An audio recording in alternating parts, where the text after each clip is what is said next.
So good morning, everybody. Welcome. And this is the first ever AGM of the Canadian Company of Pilgrims that's been held in Saskatoon. So thank you.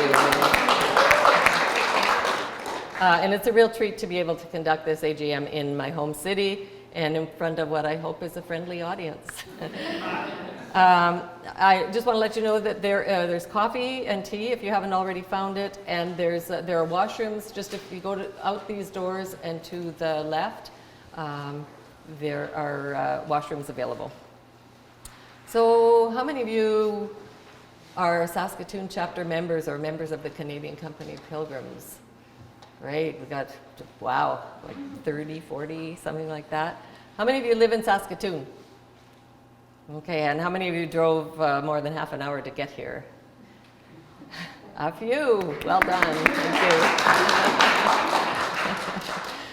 Including our two guests from Winnipeg, so thank you for braving that long drive. And how many of you have walked at least one Camino? Wow, okay, we've got an experienced group of pilgrims here. So, at the end of this meeting, I just want to give you a taste of what's coming. At the end of this meeting, you'll learn who the winners were of the 25th anniversary photo contest that I mentioned earlier. So we had 264 entries from pilgrims across Canada. Some of you may have voted online for the ones that you liked the best. If you were members, you were invited to vote. We took the top 25, and then we had a panel of judges who chose the top 3. So we'll be showing you those 3 photos at the end of this meeting, and then following the meeting, we have a very exciting guest speaker for you. So let's get started. If you picked up an agenda at the door, then you have that in your hands. And does anyone have any corrections or additions to the agenda? Hearing none, I will deem the agenda to be accepted by common consent and with no corrections. So thank you. And we'll move on to the next one.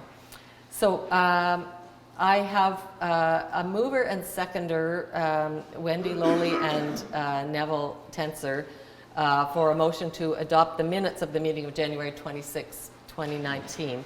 Were any of you at that meeting in Victoria last January? Well, that's okay. Since we have a mover and seconder, we can still have a motion to adopt the minutes, and you have seen the minutes. They were at the door, and they were also circulated online. So all in favor of adopting the minutes of the last general meeting? And do we have somebody counting votes, by the way? Or could we get somebody counting votes? Phil? Could you count votes? That'd be great. So hands up again, all in favor. And you'll need your yellow voting card in order to vote. And only members can vote. Okay, so. Got it? Great. Any opposed? Okay, that motion is carried. Thank you. And then next slide, please. So I thought, since some of you may not know very much about our organization, I would just say a little bit about what is the Canadian Company of Pilgrims. We're incorporated as a not-for-profit organization in Canada, and we are a non-denominational, volunteer-run member association that supports Canadians interested in the pilgrimage to Santiago de Compostela in Spain. That's who we are. What do we do? Next slide. There's a whole list of things that we do. We are, as a member organization, of course, we encourage people to become members, and we support chapters in 16 cities across Canada. As of today, it's actually 18 cities across Canada. We issue the credencial that allows you to walk the pilgrimage route and get a Compostela at the end of it if you get the stamps along the way. And that credencial is approved by the cathedral, so it's valid as a document. And we have a member benefits program that you'll hear a little about later. And we've got over 3,000 members now. We also provide hospitalero training for people who are interested in serving in albergues along the Camino. And we've got albergue or hospitalero training planned for this spring.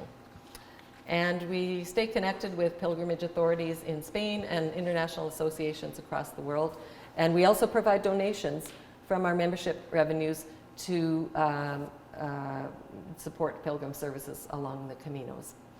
And so they know us and like us in Spain, and they always say that the Canadians are always willing to step up and provide for new mattresses or new pellet stoves or whatever. So this has been an exciting year to be a new president. And next slide, please. Oh, by the way, that just if you back up one, this badge is available. It's our special 25th anniversary badge. We only have a couple left, but if you want to buy one, you can get that. Otherwise, the badge is the same, but without the 1994 to 2019, because we're now in 2020. But some people like to have the retro look. So, three of the big highlights for me were the introduction of lifetime membership in our organization, and we had an amazing uptake. We had over 500 people, about 1 in 6, elected to become lifetime members of our organization. And we had a little special on last year for the anniversary year in July. You could get that for $75 instead of $100. Also our 25th anniversary photo contest, which you're going to hear and see more about later. And then a third special project is the enhancement of our national member benefits program. And again, I'll say something about that a little more later. Some other highlights of the year was this anniversary badge that I mentioned, 3-city speaking engagement by John Brierley, whose name might be familiar to you because he wrote the book, the very popular guide to several of the Caminos. We had the launch of the Camino Voyage film. How many of you saw that film? Anybody here in Saskatoon? Yeah, or in Winnipeg? Yeah. And that was at theaters across Canada. We unveiled our Camino Authors Collection on our website, and if you haven't had a chance to go to our website and look at that, there's over 50 books, I think, by Canadian authors, including by our guest speaker. And including by our Vice President Neville Tenser, who would be joining us by Zoom if we could have got it working, but unfortunately we were not able to get the sound working, and they can only see us and not hear us, and that wouldn't make for a very interesting couple of hours. So, so thank goodness we have this AGM being taped, because we will be able to make it available to not just the people who are going to join us today, but to all of our members across Canada. Which reminds me, we have a YouTube channel. So we put things like the photo contest winners up on the YouTube channel, and the video of all the entries, and things like this or John Brierley's visit are up there for you to look at. There's also been a lot of behind the scenes work on things like budgets and finances and policy development, and you'll learn more about that as the meeting progresses. So as I mentioned, with the addition of, yes, you'll see our chapters here, 18 and growing. We're up to 18, and I predict that we're going to have 20 chapters by the end of this year. The work on the chapters on the ground with pilgrims is really the heart and soul of our organization. And we have a federated model. The chapters operate quite independently, but we're all under the umbrella of the Canadian Company of Pilgrims. And we've got 2 board liaisons, Kathy Kavanagh and Kathy Kepke, both in Halifax, and they work hard to make sure that that the chapters have support and services that they need from the organization, and that we all uphold and celebrate our common goal of being pilgrims helping other pilgrims. And while I'm talking about chapters, I want to acknowledge the hospitality and enthusiasm of our Saskatoon chapter, who've stepped forward to host this annual general meeting. So thank you so much to all of you who have volunteered to help out, and I couldn't have done it without you.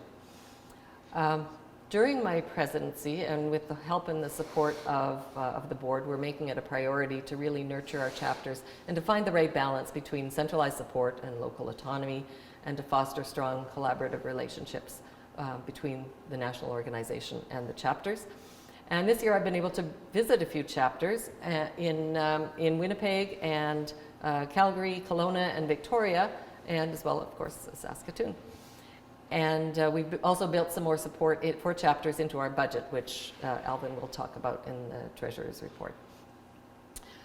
And thank goodness you came, Alvin, because otherwise I would have had to do the financial report, and that wouldn't have been pretty at all. So thanks. Next slide, please. Thank you. So we also maintain international relationships with various other pilgrim organizations and with authorities in Spain, and with our sister organization in Quebec, which is Du Québec à Compostelle, which there are two national pilgrim organizations in Canada, and it's wonderful because they do everything in French and we do everything in English, and we don't have to translate. But we are looking at finding ways to collaborate more closely with the Quebec organization, and I've met their president, Joanne Morin, in Spain, in fact, and she's also keen to do some things together, like Hospitalero training, for example, and sharing some of the member benefit programs.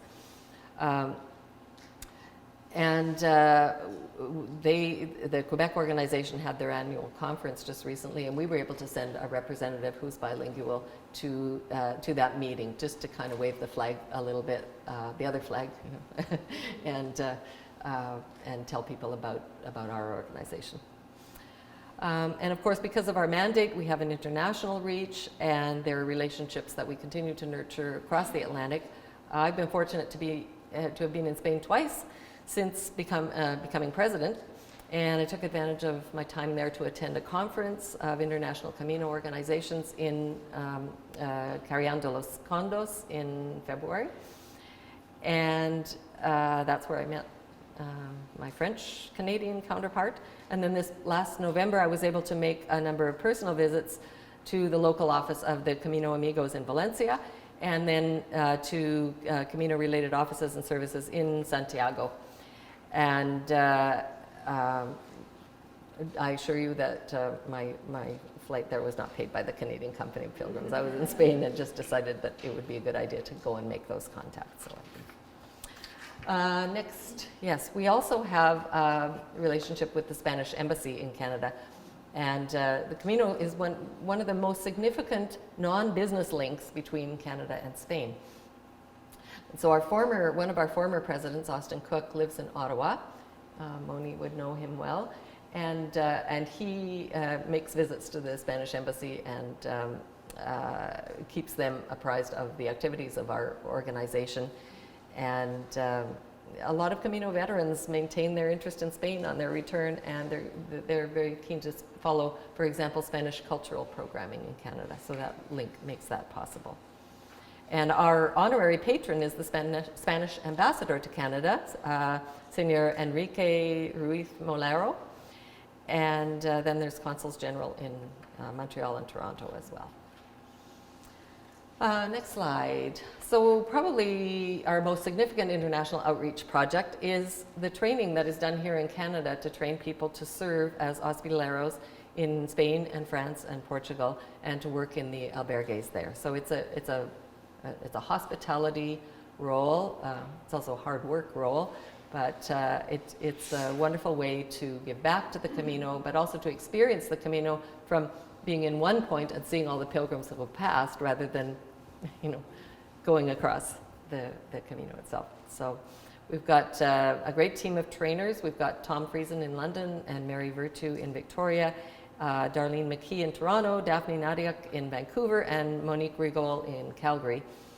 And so there's a blog for the hospitaleros, and I'm happy to give that to you, or you can get to it from the CCOP website, and it tells you a little bit more about those activities.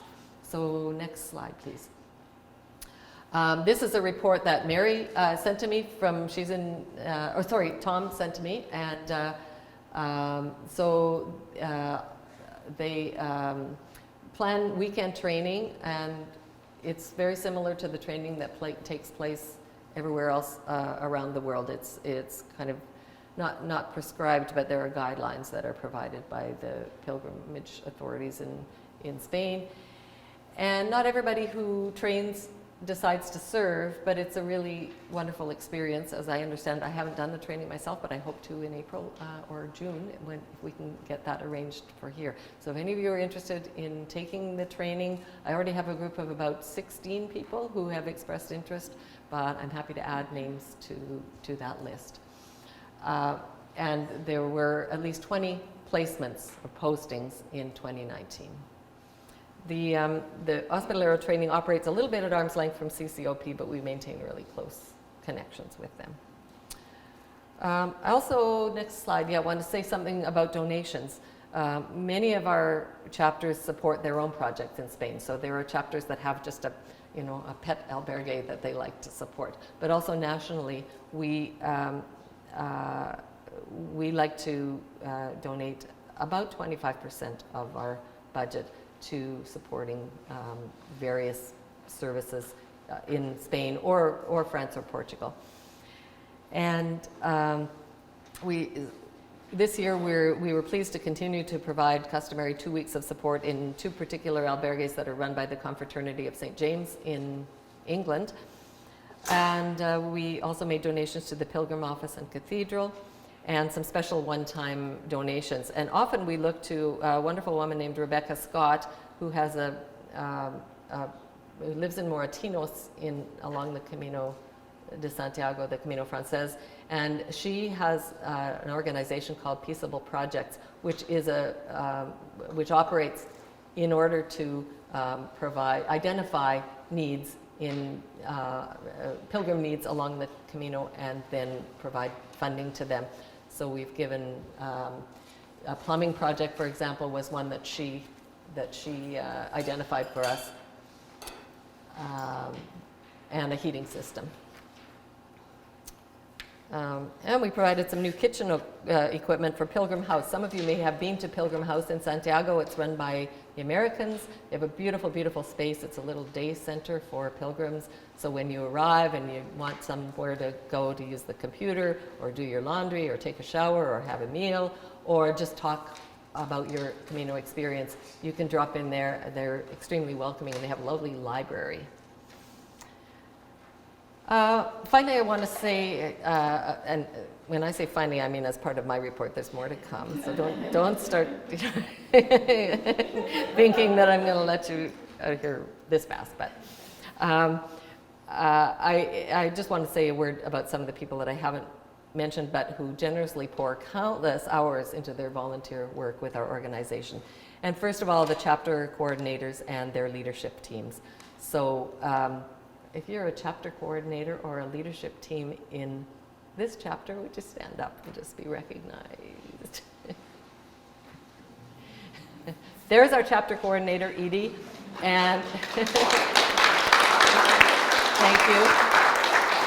Ruth is not able to be here, but you are all much too modest, because I know many of you, I would consider you the leadership team here, because you show up for everything and you help and you work in the kitchen and, and you work at the registration desk and so forth. So thank you for all of your help. Then we've got a whole group of people working behind the scenes. So we have Julie, who's our data administrator, and I think she spends a lot more time than she's actually paid to keep this organization running technically. There's our newsletter editor, Grace Cameron, who puts out the Pilgrim Footprints newsletter, and I'm sorry to say that Grace is leaving that role, but I'm very excited to say that we have a whole new concept. We've got a 3-person editorial team that's stepped up and expressed interest in becoming the new editors. So watch for a new look and maybe some new angles, new stories in the newsletter when it reappears, and there'll probably be an edition in about April or May. And I'd also like to express thanks to the people, we call them the credential elves. They're all the people who take all the orders for credenciales and then fulfill those orders and stuff the envelopes and mail them out, and they do this week after week after week. There's a mailing goes out every week. So Yvonne Bedard took the leadership on that from Ontario, and then there's 2 people, Gordon Webster and Zosha Latz, who do the actual mailings from Victoria. So it's kind of an across the country activity. And then there's the judges for our photography team and the members of our board of directors. And in a volunteer organization, the board doesn't just oversee the work, it actually does the work. They roll up their sleeves and they really do the work. So Jim Rondo works tirelessly to find partners for our benefit program. He and Neville are a two-man membership team. They did all the heavy lifting around the lifetime memberships, including ways to invest the funds from that initiative. Kathy and Kathy, as I mentioned, keep the chapters, keep the liaison with the chapters, and create information packages and so forth. And the board has 4 officers besides the president. There's a secretary, a treasurer, a vice president, and a past president. And these folks have been a wonderful team to work with, and I'm so pleased to have Alvin here. And you'll see their reports in the meeting package, so you'll have an idea of what kind of things they do. Wendy the past president, was an invaluable source of information and counsel to me and has been throughout my first year in the presidency. And I especially want to say thank you to Alvin Thiessen, whose time on the board ends with this meeting, sadly enough. So thank you, Alvin, for your diligence and your good humor and your hard work as our treasurer and as a board member over the last 3 years. And we will miss you, but we know you've left our finances in really good shape, and we will probably see you on the trail somewhere. So, and I should also acknowledge, because besides Alvin from Winnipeg here, we have Dave, who's another chapter coordinator. So well done to both of you. Thank you. Dave is a co-coordinator of the Winnipeg chapter of Canadian Company of Pilgrims. So Neville would love to have been here to deliver the report of the Vice President. I'm going to try to deliver it a little bit, but you do have a written report at the back, and it was circulated. So with apologies to Neville, here goes. So these are the responsibilities that Neville has, quite a few, as you can see. And next slide. There is a bunch more. So he was, in fact, the coordinator of the photo contest along with Dennis Lamb. And he's done a whole lot of work on membership, finance, and budget projections. A few statistics for the Camino. And so this is the total number of Compostelas that were issued by the cathedral. And you'll see a little spike. It must be Holy Year, but you can see the upward trend. I mean, it's amazing. The Camino is becoming more and more popular, and there were over 300,000 people who were issued the credencial, or the Compostela, which is the certificate that you get at the end when you finish your Camino in Santiago. Oh, yeah. That would be lovely, yes. Okay, Dan's going to be Neville. So next Holy Year is 2021. So that big spike in 2010 is a Holy Year. So if you're thinking of doing a Camino in 2021, you'll have a lot of company.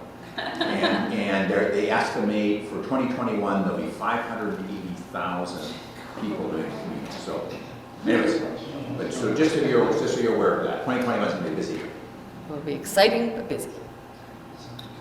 Most of those, there are some changes in the routes that are done, but the Camino Francés is the one here in blue, so that's by far the biggest one.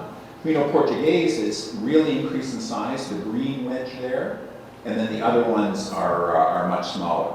And actually the I don't know what color that is. The other green one, that's 6%, is actually the coastal route for the Camino Português. So altogether there's about 27% in the Camino Português. So they're growing in popularity.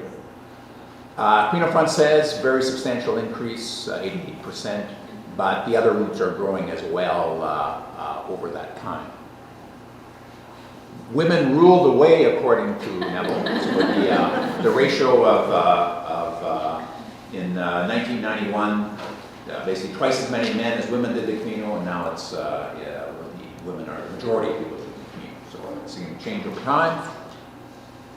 And since 2004, 3.3 million people have done the Camino. More English-speaking people are walking it, and many pilgrims are doing segments of it, especially European pilgrims often do segments rather than the whole thing. So, and more women than men are walking the Camino. So here's a comparison of Canada, Compostela by country. In 2018 is estimated. Number of Americans exploded by a factor of 4 times. So they're the green bars. So they in the UK are by far the largest. Canada is blue. So increasing over time, but certainly not as much as the American. I don't know when the way came out, but it was probably 2011. That's,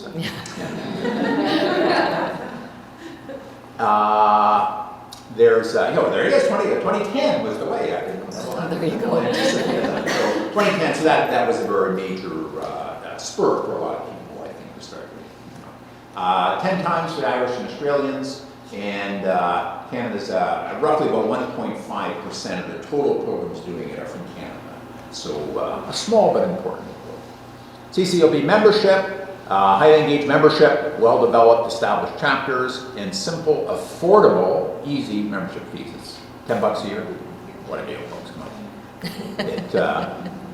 on. 2016, significant investment in the website. This is for the CCOP. Online sales, monthly reporting of sales. In December 2016, there was 1483. So yeah, remember that number, 1,500 members. 2017. There was a number of innovations made, and 1550, 2018, there was again a number of website improvements and other improvements to the access, 2100, and 2019, 25th anniversary year, they introduced the lifetime memberships, which are $100, is that correct? That's right. Yes, and sold 430. And now there are 334 members, and remember the figure for? 15, okay, I told you to remember that number. I didn't remember it, but it was about 1,500, and now we're at 3,100. Yes. So an amazing growth in our organization over the last. And the lifetime memberships are a great option. So there's the number of members. There was very little data before 2015, but a very substantial group of members in 2019. And Neville, thanks you for your attention. And thank you. It was nice to have another voice, a male voice to read Neville's report. That's good. Okay. Lauren has asked me, even before we weren't able to connect her in, she asked me if I would deliver her report. It's in written form at the back, and it's in front of you. But she thanks the organization for the opportunity to be secretary. She has really enjoyed it, and she's learned a whole bunch of new things and recovered some old skills that she had, and so she acts as a wonderful support to the board of directors and to the officers. And we've met 6 times. The officers have met 11 times, so she takes lots and lots of minutes and turns them around fast and gets them to us. And we use a program called GoToMeeting, which maybe you should have tried to use works today. Works like Zoom. So. That's right. Celebrating for her, she says that celebrating the 25th anniversary was also a highlight. And so she says she finds it interesting and enjoyable, and that's Lauren's report. So, may I have a mover and a seconder for the motion to receive the reports of the President, Vice President, and Secretary? Okay, that was moved by Lionel LaBelle, seconded by Darrell Bradley. Thank you. All in favor of receiving those reports? Ready to count, Phil? Keep your...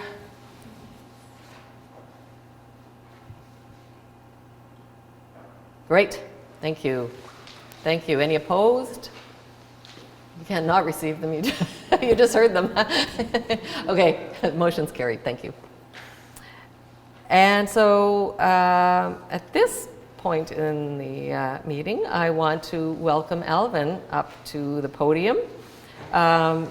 Having driven all the way here from Winnipeg, and thank goodness he did, and driving all the way back to tonight. Yes. So thank you, and Alvin, over to you. And we don't have, I didn't put the reports on slides, but they are available at the back if there's some there. And grab this piece of paper. So first of all, thanks for coming, and thank you to Barb and Phil for keeping me overnight. We had a great time last night. And I also want to thank Barb for letting her name stand for be the new treasurer, which is, I really appreciate it. I had a great 3-year run. It was super, but I think sometimes it's good to just change over, right, to get some new blood into the system, and that's good, right? So that's why I'm sort of stepping down. So what we're going to do is we're going to go over 3 reports. The first one is what used to be called the balance sheet. It's now the statement of financial position. Basically, what this tells us is what we own and what we owe other people, and what the difference is between those 2 numbers, right, basically. So you can see that we have 2 bank accounts. We have a checking account and a savings account. The savings account is the bank account where we keep all the lifetime memberships.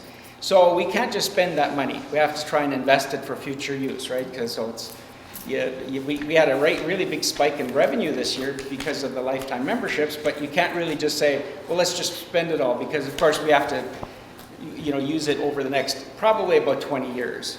We're all going to last 20 years, aren't we? I hope so.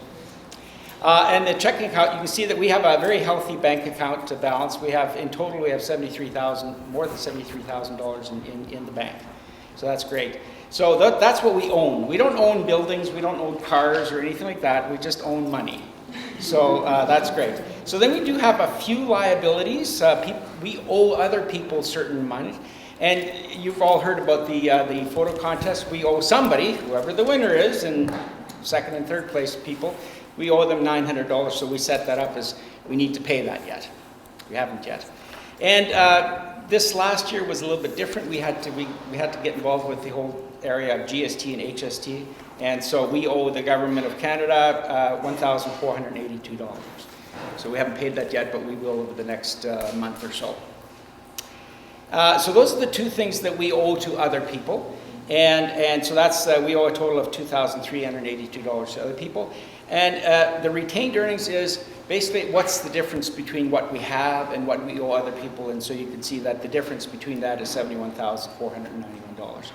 So that's what's called the Statement of Financial Position. All it does is tell us what we own and what we owe to other people and what the difference is, right? So if you see that we had very little cash, you might be concerned. You can see that we shouldn't be too concerned. We have lots of cash. So if you want to flip the page over, we're going to go now to the Statement of Operations. Basically, the Statement of Operations is the it used to be called the income statement. It's what did we get in for income and what did we spend? And then again, what the difference is between what we got in and what we spent. What's the difference between those 2 numbers? So you can see at the top section, the first 9 rows. And let's just concentrate on the column there that says December 31st, 2019 actuals. Again, the one right beside it is our budget. And the third column over from the left-hand side is what are the actuals. So you can see we got annual memberships of $25,000. We did get lifetime memberships of $41,550. Again, that's the fund that we have to sort of set aside and try and invest it a bit. And you can, I'll talk about that a little bit later. We do have to put that money into an investment account and then basically draw out the interest on that account and use it for current operations, as well as maybe some of the principal, you know what I mean, and just work at it for over the 20 years or so. And I leave that up to Neville to try and Neville and Jim actually know of places where we can invest that money. They're thinking that they can probably get 5% interest on it, right? So I'll leave that up to them to figure that out. And so that sounds great. We sold credentials for $66,500. We sold badges for $4,400. We had a little bit of donations, $40, not a lot, but and then we had some interest. So our total revenue for the year was $77,778. So we had a really big year, and that's mainly to do with the lifetime memberships.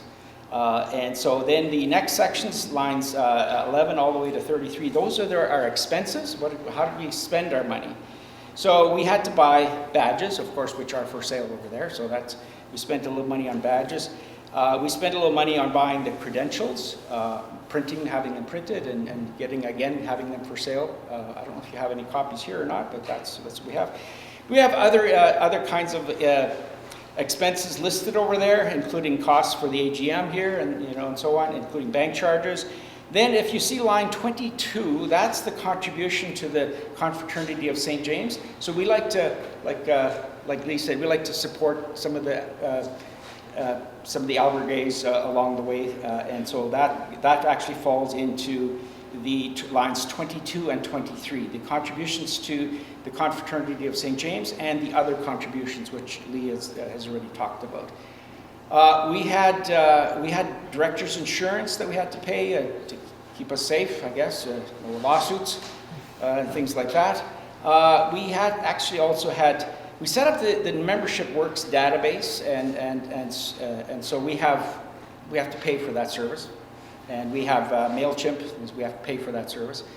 But having spent all of the monies that we did for last year, we spent $33,600. We're still left with a $44,000 surplus. And if you take the line 3 at the top, if you take the lifetime membership out of this equation, we basically broke even, right? We had a little bit of a surplus. So you have to sort of take that with a grain of salt. We have to use that revenue in future years. We basically spent, I think, what we should have spent for the year, so that's great. That's what's called the Statement of Operations. Again, what our revenue was and what our expenses was, and what the difference is. So I think we did a great job. There are notes along the side, notes 1, 2, 3, and 4. If you flip the page, the notes are on the back side over there. I made, just some little notes to help you along, right? So on. So the last thing that I need to give to you is the 2020 budget. So that's on the following pages. We changed the format a little bit, so we tried to lump some of the bigger expense categories together, and so you see a little bit of a change of format, but not a lot. You can see again in the there's 3 columns, and you can see over there the last column here is the budget for 2020, and it's right beside the actuals for 2019. If you have any questions on that, on the new budget, by all means ask. I hope you don't, because I've just handed off all my books to Barb. So she has all the information. So basically we spent on things like badges and credentials, postage and office supplies. We're hoping to spend about $5,900 to mail out the credential badges and so on. We need to purchase credentials, right, and so on. So those are things that we want to spend on the sort of the office kind of area. Then we have other things like travel expense. The travel expense is, for example, we have a person coming here from Toronto or Ottawa? Ottawa, sorry. So we do pay some travel costs, not a lot. I'd like to use some of that for my Camino walks, but I guess I shouldn't. So I better not do that. But you can see there's going to be some costs as far as bank charges and so on, and travel costs. So that's the general admin kind of expenses. We're going to spend probably around $10,500 for that. Then we do, like I mentioned before, we do have to pay for the Membership Works database, and we do have to pay for the MailChimp and for the digital admin kind of things that Julie does on our behalf. So those are the kind of upkeep to our membership kind of things. So we're spending about $7,350 in that area.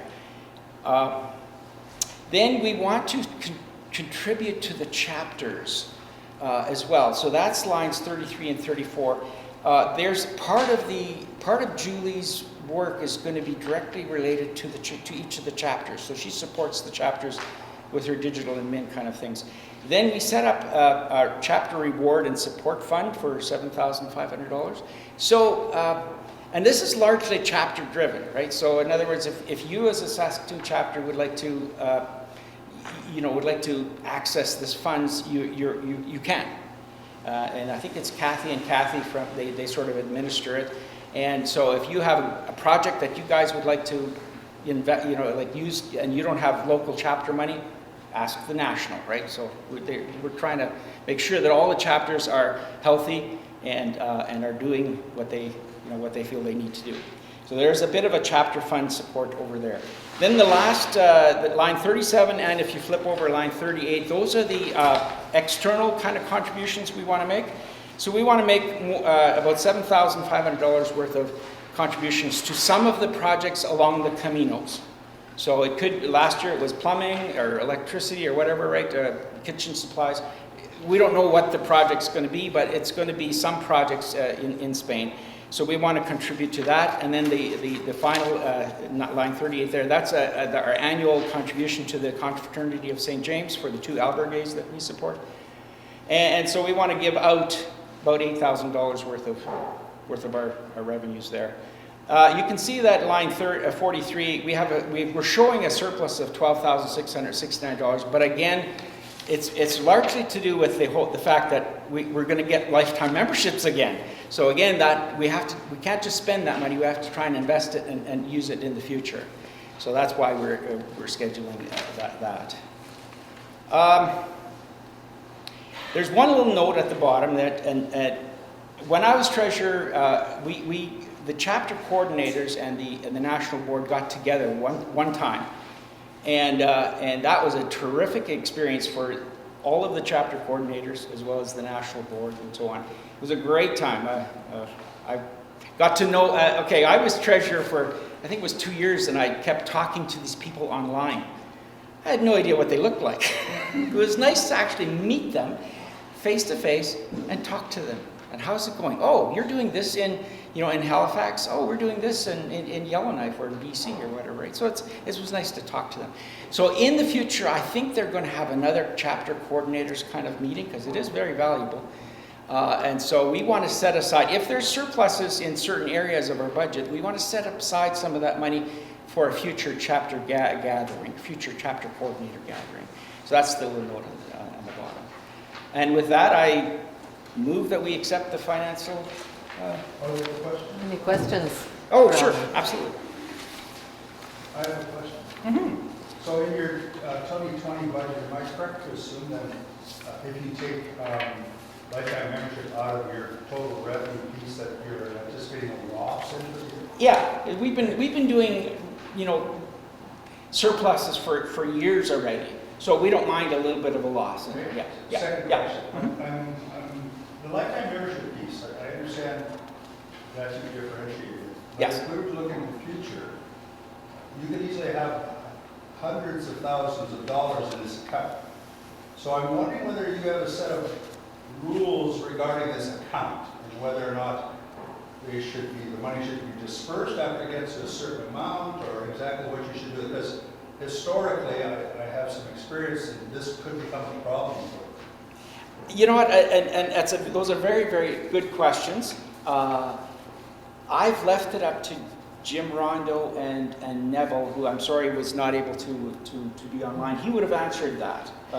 He's our guru as far as how we want to be able to use this into the future. But yeah, it looks like it's growing pretty fast. And Neville has done what he called a 3-year roadmap. So he's Right. done 3-year projections of what membership sales, badge sales, lifetime membership, and so forth, what the revenues are likely to be, what our expenses are likely to be. So this is based on a 3-year forecast, but it is something the board will have to keep Exactly, they will have to deal with think that. about. That's right. Yes. Well, my only anxiety is that if you don't have a set of rules in place, future groups might arbitrarily take large sums of money out of this. Sure. Which may or may not be a good thing, but Sure. I think you need some rules to Yeah. define. Yeah, That's and good. I think they Good are suggestion. developing those types of rules. Yes, yeah, very good point. My only question. Yeah, very good point.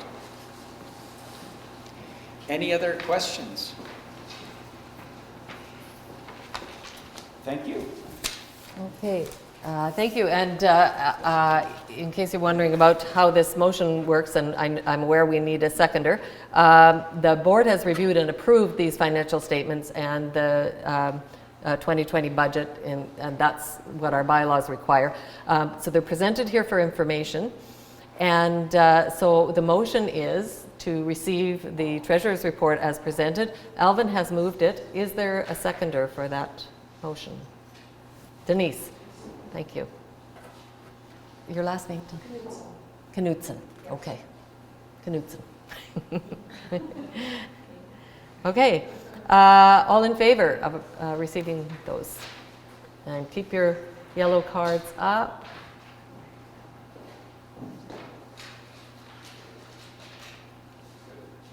Any opposed? That motion is carried. Thank you very much. We'll move on. So this is, those of you who've been involved in nonprofit organizations know that there's a provision in Canada's laws that as long as it's unanimous, the members may waive the appointment of a public accountant. And so the Canadian Company of Pilgrims is a registered not-for-profit membership organization. We have a modest annual budget.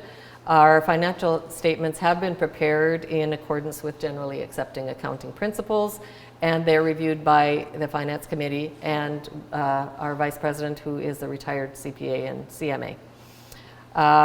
The officers review the quarterly statements, or review the statements monthly, and then the board reviews them quarterly.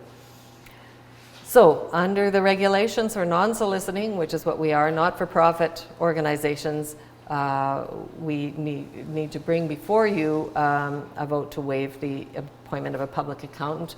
We urge you to vote in favor of this because the engagement of a public accountant would represent a fairly significant expense for our association relative to our annual budget. And so we're seeking agreement from the members to waive that. So is there a mover for that motion? Alvin, moved by Alvin. Is there a seconder? Phil? Thank you. So, all in favor of that motion? And I'll ask you again to leave your cards up in the air.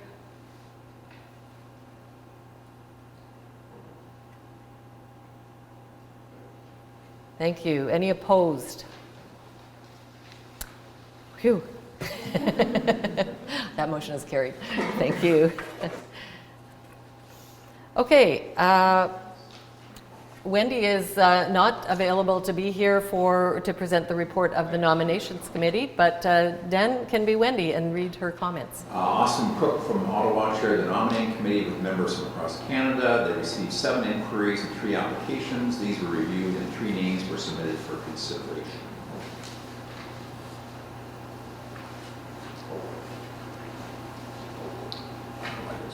And there are 5 there because 2 of them are current members of the board who are eligible for their terms to be renewed. So 3 new members, Tim Borum, Len Polsky, and Barbara Smith. And then ongoing board members, Neville Tenser and Mary Virtue, agreed to stand for another term. And so the motion is, and Wendy was going to move this, but since she's not here, I think we probably need to have someone else move it. The motion to approve the slate of candidates for the Board of Directors as recommended by the Nominations Committee. And you will have seen a report, more fulsome report from the Nominations Committee, including the bios of all 5 of these individuals at the door. So is there a mover for that motion? Alvin moves it. Seconder for the motion, Shelley Bradley. Okay. And all in favor of the motion, keep your hands up.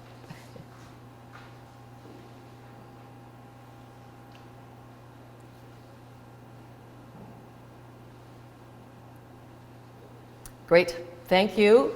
And a special note of congratulations to Barbara Smith, one of the people you've just appointed to the board, who's sitting at the back table.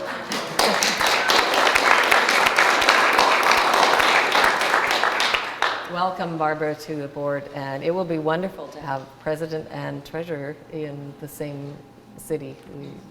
That'll be great. Okay. if Neville were here, he would want to tell us just a little bit about our National Membership Benefits Program. So Neville and another board member, Jim Rondo, have worked really, really hard and have found us partners who are willing to give our members discounts for various services that relate to Camino Adventures. So we have insurance, and it's travel insurance, but it's not just travel and trip insurance. There's Johnson Insurance provides us with insurance for all kinds of things, including home and car insurance. And if you're a member, you are eligible to take advantage of that. What you need to do is go to the CCOP website, log on with your membership number and password, name and password, and then there'll be a link that's for members only to all of these benefits. And so next slide. There's also car rental and through Avis and Budget, and there's also an organization called Recreation Outfitters, which has gear at special prices for our members. And then there's a travel, a sort of boutique travel agent that does sort of specialty trips to kind of adventure kind of trips. And they have negotiated special membership savings with various providers of that kind of travel.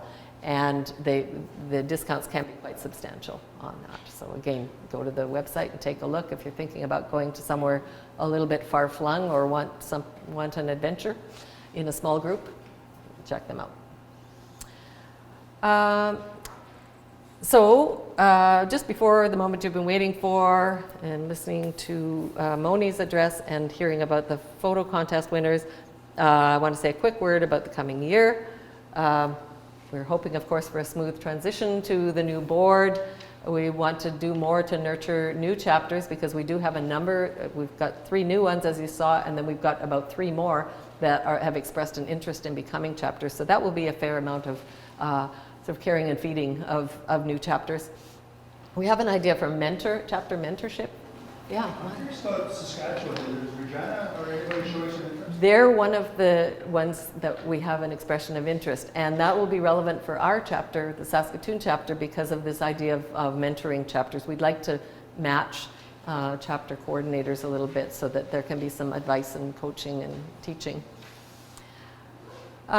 We would really like, as Alvin said, to have a chapter coordinators gathering perhaps next year in 2021.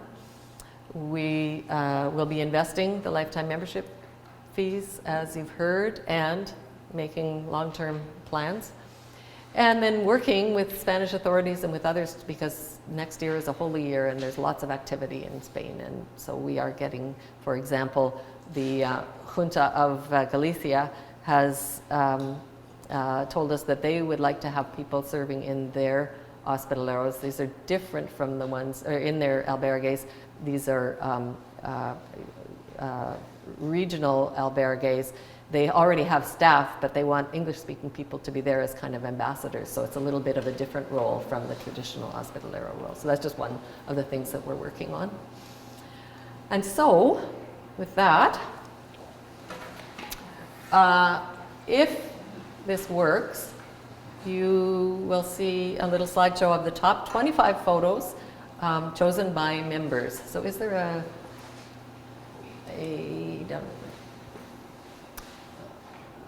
play button? Nope. There it is.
slide. Is there another slide? There's a slide of the... Yeah, there we go. So here are the names of the top 25, along with the names of their photos. And these will be published on our website, so you'll have, and in the newsletter, so you'll have a chance to try to match the, the names of the photos to the actual photos. And I think, was there a slide just before that one?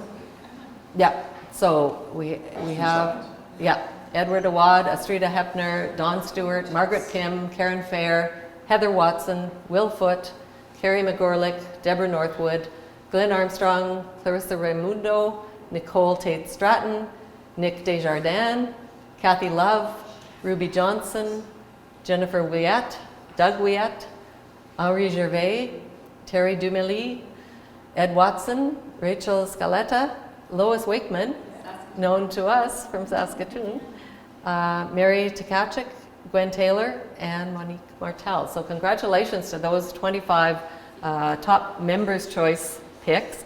And then now we'll move on to the grand prize winners. So the third prize is called 0.0, and it's by Ruby Johnson. Second prize, Crossing the Pyrenees by Monique Martel. Spectacular shot. And the grand prize winner, and it's maybe a little bit washed out on the screen, but beautiful photo by Glenn Armstrong, Umbrellas on the route to Santo Domingo de la Calzada. So congratulations to all of those winners.